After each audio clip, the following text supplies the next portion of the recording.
The people of the Middle East, like people everywhere, are seeking a chance to contribute and to have a role in the decisions that will shape their lives.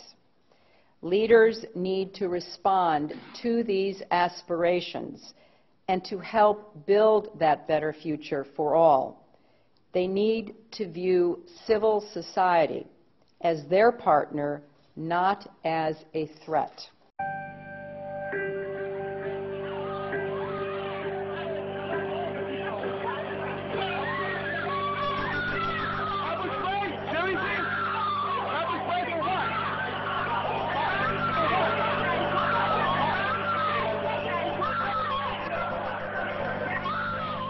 I want to take this opportunity to update the American people about the situation in Libya.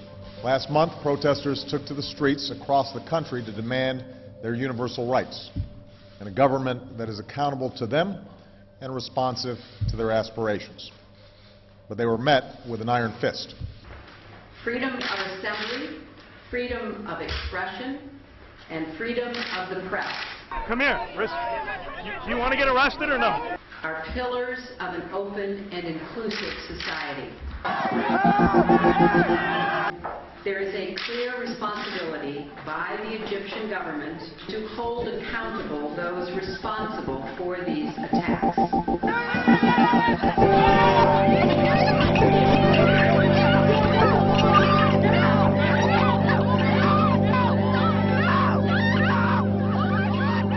For months, the Iranian people have sought nothing more than to exercise their universal rights. We call upon the Iranian government to abide by the international obligations that it has to respect the rights of its own people.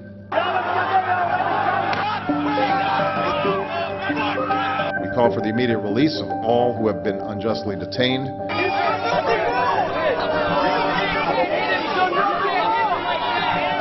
And I'm confident that history will be on the side of those who seek justice.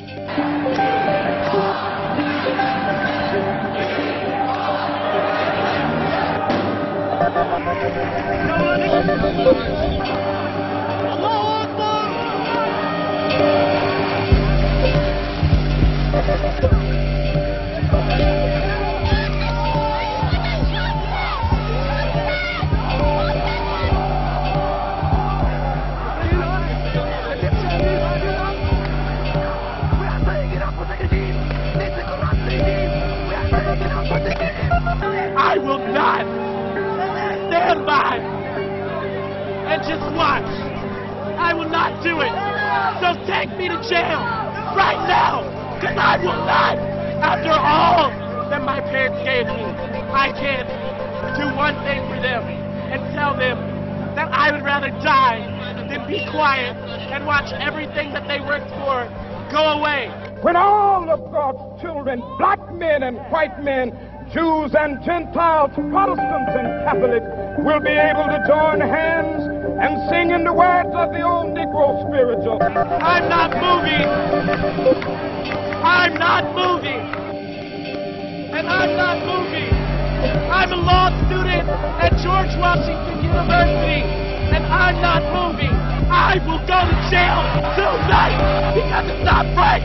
We are against violence, and we would call to account the Iranian government that is once again using its security forces and resorting to violence to prevent the free expression of ideas from their own people.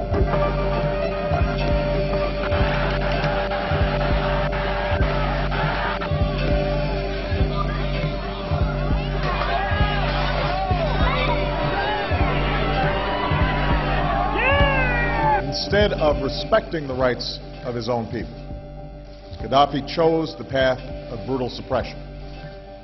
Innocent civilians were imprisoned. I have not been read my rights. I have not been told why I'm being detained. We want to know the people who are in there. We want to know all their names, what they're being charged with. And in some cases beaten. You can't breathe, officer. Please get off the deck. I need my inhaler. A campaign of intimidation and repression began.